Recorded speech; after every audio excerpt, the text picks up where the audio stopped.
Hello and welcome everybody. In this video we'll show you the most important skills for improving your life.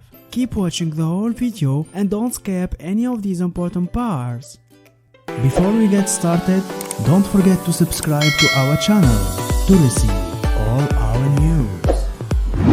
1. Communication skills. The ability to communicate effectively with superiors, colleagues, friends, and staff is essential. No matter what place or industry you work in, workers in the digital age must know how to effectively convey and receive messages in person as well as via phone, email, and social media. To become a good communicator, you must improve your listening. Being a good listener is one of the best ways to be a good communicator. No one likes communicating with someone who cares only about him and does not take the time to listen to the other person. If you are not a good listener, it's going to be hard to comprehend what you are being asked to do. Take the time to practice active listening. Active listening involves paying close attention to what the other person is saying, asking clarifying questions, and rephrasing what the person says to ensure understanding. Also, you need to put attention on your nonverbal communication. Your body language, hand gesture, and tone of voice all color the message you are trying to convey. Eye contact is also important. You want to look the person in the eye to demonstrate that you are focused on them and the conversation. However, be sure to not stare at the person,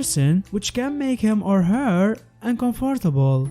Also, pay attention to other people's nonverbal signals while you are talking. Often, nonverbal cues convey how a person is really feeling. For example, if the person is not looking you in the eye, he or she might be uncomfortable or hiding the truth. Also, good verbal communications means saying just enough. Don't talk too much or too little. Try to convey your messages in as few words as possible. Say what you want clearly and directly. Whether you are speaking to someone in person, on the phone, or via email, if you ramble on, your listener will either tune you out or will be unsure of exactly what you want.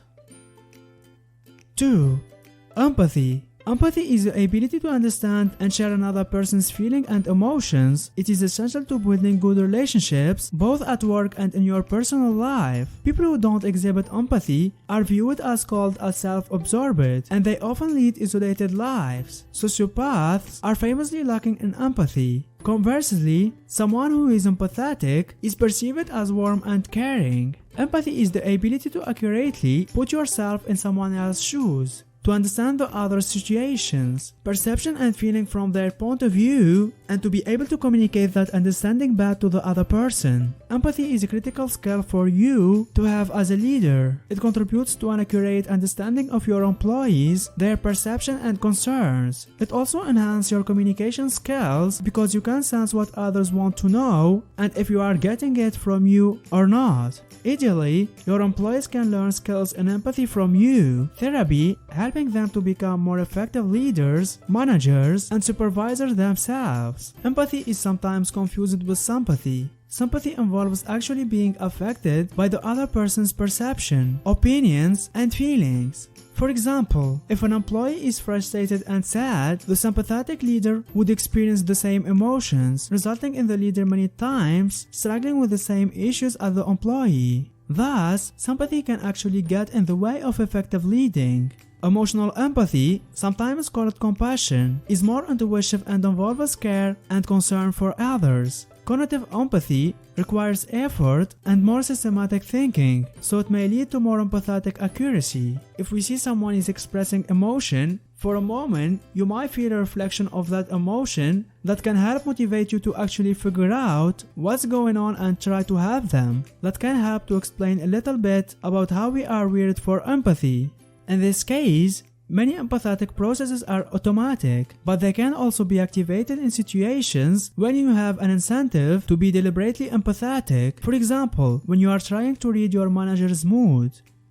3. Problem-solving skills.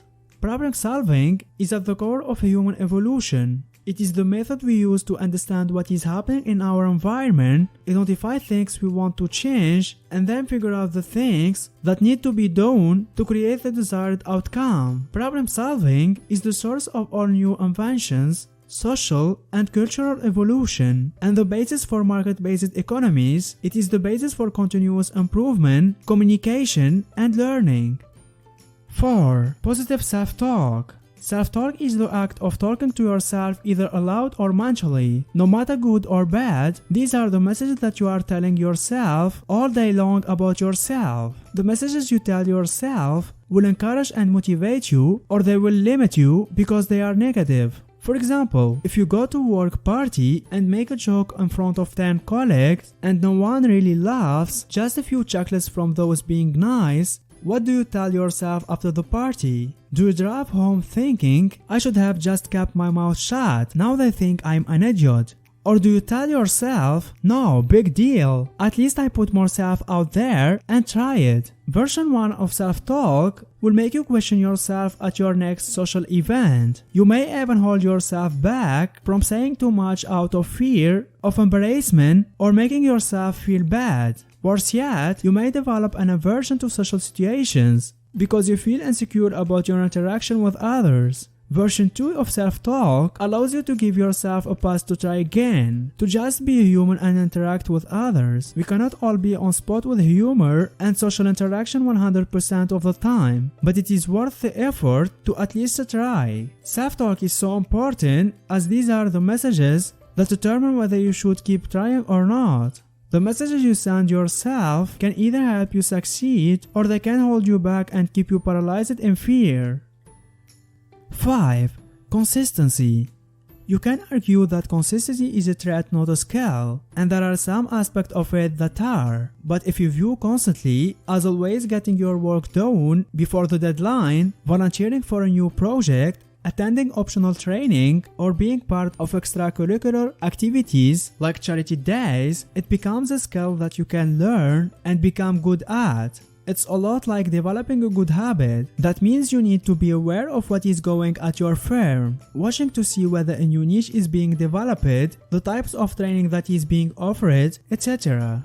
Perhaps the most aspect for you, though, is that this consistency allows you to enhance your technical competence and develop better interpersonal skills. These are the kind of talents that become part of you and part of your resume. Getting your work assignment done on time and to the best of your ability is simply a given. It's a part of your job. There is something to look out for, so you definitely don't want to become the dumping ground for jobs and no one else wants to do, which makes learning how to navigate the skill of knowing how and when to say no quite important. Navigating the more intuitive part of what it means to be consistent is more challenging. Sometimes you have to do the grunt work, especially if you are a low man on the totem pole. And don't forget to pay attention to the details. Be careful, don't overcommit yourself to the point where it affects your consistency and reliability. That means considering your workload, especially during busy season, as well as any personal obligation. You need to assess how to balance all of this with the new, more difficult work. You need to be learning to grow professionally, but you also need to understand your strength and weakness so you aren't overwhelmed. The important thing about showing consistency is being consistent.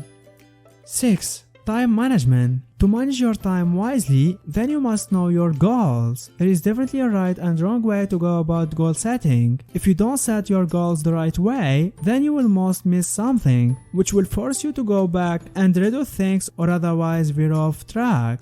Second, you will need to have a time check. You should know exactly how you spend your time. In an office setting, you should know the tasks that are stealing your time, then you can do something about it. For example, you may be spending an hour on email instead of completing important projects. Knowing exactly where your time is going can help you make decisions about delegating tasks or buying software to speed up some lower level process.